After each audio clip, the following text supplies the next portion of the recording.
Hello, my rank holders. I am back again, but this time with certain different thing. You know, सभी चाहेंगे ना कि हमारी overall percentage should increase, yes or no? Now I'll tell you how you can increase your overall percentage. Business studies and commerce को बहुत ही underrated subject समझा गया है. स्टूडेंट्स को पसंद बहुत आता है, समझ में बहुत आता है, because you all are aspiring professionals. But the problem is कि जब उसका पेपर सामने आता है, oh my god, it becomes a nightmare. Why?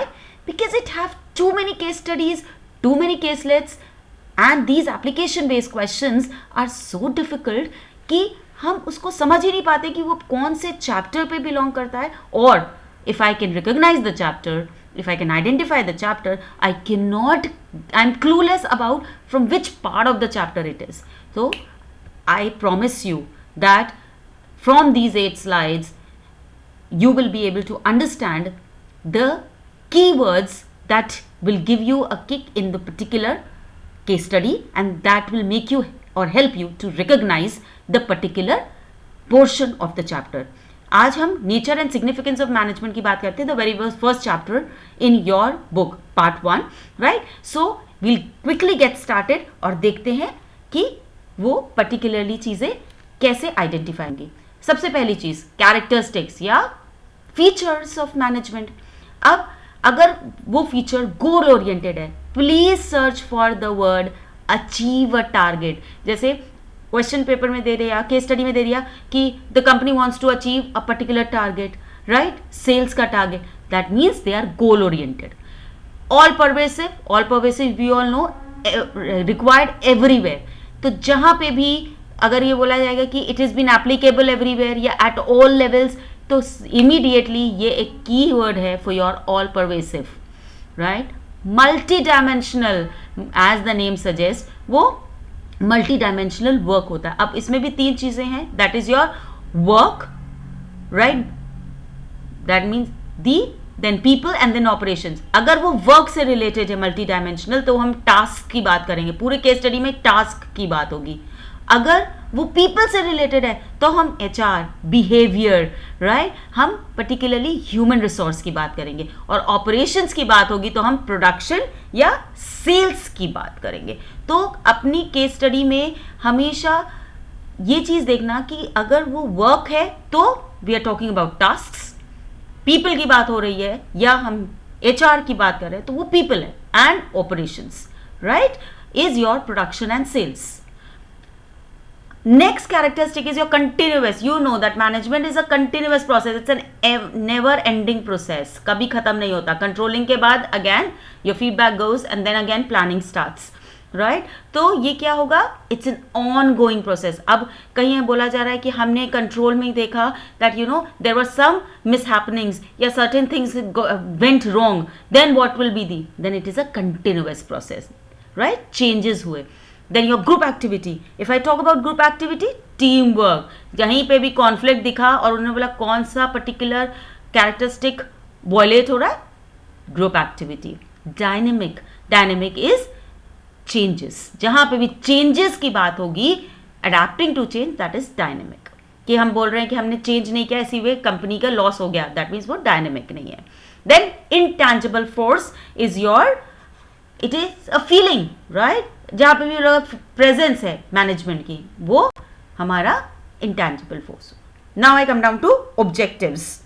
Objectives में अगर क्वेश्चन में पूछा जा रहा है केस स्टडी में why the company is doing something, why आएगा तो हम ऑब्जेक्टिव की बात करेंगे. तो पहला ऑब्जेक्टिव क्या है? ऑर्गेनाइजेशनल ऑब्जेक्टिव, जिसमें हमारा सर्वाइवल, प्रॉफिट एंड ग्रोथ है. सर्वाइवल कैसे पता चलेगा? स्टेइंग इन द मार्केट, भाई ये सर्वाइव करना है. Profit, rewarding risk, right. Growth में क्या होगा?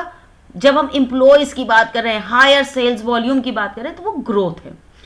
तो ये हमारा हो गया ऑर्गेनाइजेशनल ऑब्जेक्टिव्स, जिसमें हम 3 चीजों को देखते हैं. You must have studied it. Now I am coming down to social. Word वैसे बोल रहा है इको फ्रेंडली, जहां वो बोल दिया कि हम we are trying to make fair wages, employment funds हो गया, ये हो गया, तो हम क्या कर रहे हैं? हम सोशली सोच रहे हैं. तो यहाँ पे ऑटोमेटिकली बिना सोचे समझे उस केस स्टडी में सोशल ऑब्जेक्टिव्स की बात हो रही. देन योर पर्सनल और ह्यूमन ऑब्जेक्टिव्स. पर्सनल और ह्यूमन ऑब्जेक्टिव्स में we talk about competitive salary, peer को रिकॉग्निशन, राइट, मतलब एम्प्लॉयज के बारे में सोच रहे हैं. सोशल में eco friendly methods, right, that means हम we are talking about the society at large. तो वो सोशल होगा. और पर्सनल में क्या होगा, हमारा एम्प्लॉयज के बारे में. तो you need to get these keywords there. Then again I come down to very very important question, that is management is an art, science or profession. Please remember these are your keywords. Just वो ये direct question आता है, why it is not a profession, why you consider it is not a profession, right? तो art में your 4 characteristics need to be there, that is personalized application, क्योंकि art drawing होती है, right? Creativity should be there, practice and observation and subjective होता है. हर artist की art अलग होती है ना, राइट? अब नहीं बोल सकते ना कि 2 आर्टिस्ट एक जैसा चीज बनाएंगे, नहीं, कभी नहीं. साइंस बहुत स्ट्रिक्टली रूल्स फॉलो करता है, systematic body of knowledge, right? कोई इधर उधर नहीं भाई, है नहीं है, नहीं है. प्रिंसिपल्स बेस्ड होता है, वो एक्सपेरिमेंटेशन पे बिलीव करता है, राइट, एंड यूनिवर्सल वैलिडिटी. तो हम एक्सपेरिमेंट्स करते हैं और फिर उसको यूनिवर्सल वैलिडेशन देते हैं. Profession, oh my gear, you all know this, right? Code of conduct, एक particular restricted code of conduct है. डॉक्टर्स ये करेंगे, लॉयर्स इतना कर सकते हैं, राइट? डॉक्टर्स के कुछ पैरामीटर्स हैं, पायलट्स के कुछ पैरामीटर्स हैं. So now that is what we talk about code of conduct, right? Restricted entry, degree नहीं boss, you not there, okay? And then if you talk about, then your professional associations should be there. अब होने लगा है, not necessarily हो सब में, but yes, अब सब में होने लगा है, right? So how will you recognize? ये direct question आता है इस पर, so you don't need to bother about it much, right? You just have to focus on these keywords, इनको highlight कर देना अपनी के particular answer में, and you get full marks for that, I guarantee you. Next is your levels of management, right? Level, please कहीं पे भी case study में डेजिग्नेशन हो, नेचर ऑफ वर्क हो, वो we are talking about levels. और यहाँ 3 लेवल्स होते हैं, एज पर ये हेरार्कियल. सबसे पहला क्या होगा, सुपरवाइजरी ऑपरेशनल लेवल.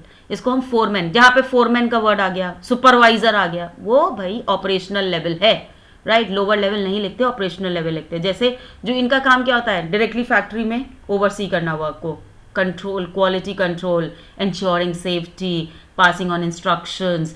तो ग्राउंड लेवल पे जो काम करते हैं.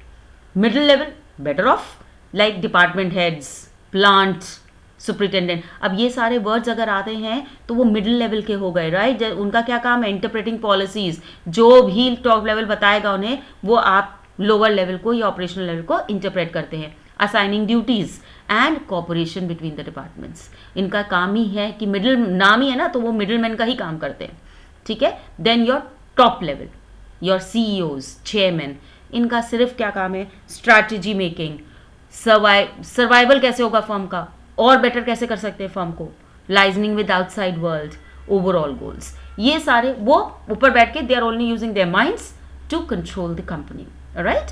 सो जहां पे भी डेजिग्नेशन वर्ड आएगा, that means they are talking about your levels. So you have to find out with these keywords कि वो कौन से लेवल की बात कर रहे हैं, right? Very very important part of the chapter my dear, और इस पे क्वेश्चन आएगा ही आएगा. I am telling you, that is your coordination, essence of management, thread और बाइंडिंग फोर्स. इसके बिना भाई मैनेजमेंट नहीं हो सकता, राइट? अब इसमें कौन कौन से वर्ड्स को ढूंढोगे, synchronisation, harmonisation, unity of actions, integrates group efforts. ये सारे वर्ड्स कहीं दिखे तो समझ जाना कोऑर्डिनेशन की बात कर रहे हैं. They not talking about group activity, they talking about coordination. जहां पे भी सिंक्रोनाइज्ड वर्क होगा वो ग्रुप एक्टिविटी. टीम वर्क तभी हो सकता है जब कोऑर्डिनेशन. अच्छा, अब केस स्टडी में कैसे ढूंढेंगे? केस स्टडी में सबसे अच्छी चीज है कॉन्फ्लिक्ट. कहीं पे भी अगर कॉन्फ्लिक्ट दिखा between this department and this department, क्या मिसिंग है? कोऑर्डिनेशन मिसिंग है भाई, okay? Now please remember one thing, if you want full marks and if you want good marks in your questions, सबसे important चीज है lines को case study में से कोट करना जिससे भी आपने क्लू उठाया है, right? Do quote the lines, you'll get full marks for that. Do underline the keywords that I have given in these slides, right? So that you get extra marks for it. I hope you're understanding what I'm trying to say, right? Now we have certain case studies. Please practice them, right? And do let me know if you are able to solve it, right? I have given certain case studies. Please try them out and I'll give you the answers if you want. If you like this particular case slides informative, if you find it informative, please write yes in the comment box so that I can make more such slides for you. And I am sure that this chapter would have been very easy for you from now, right? Goodbye, all the best, keep learning, keep growing. Remember that.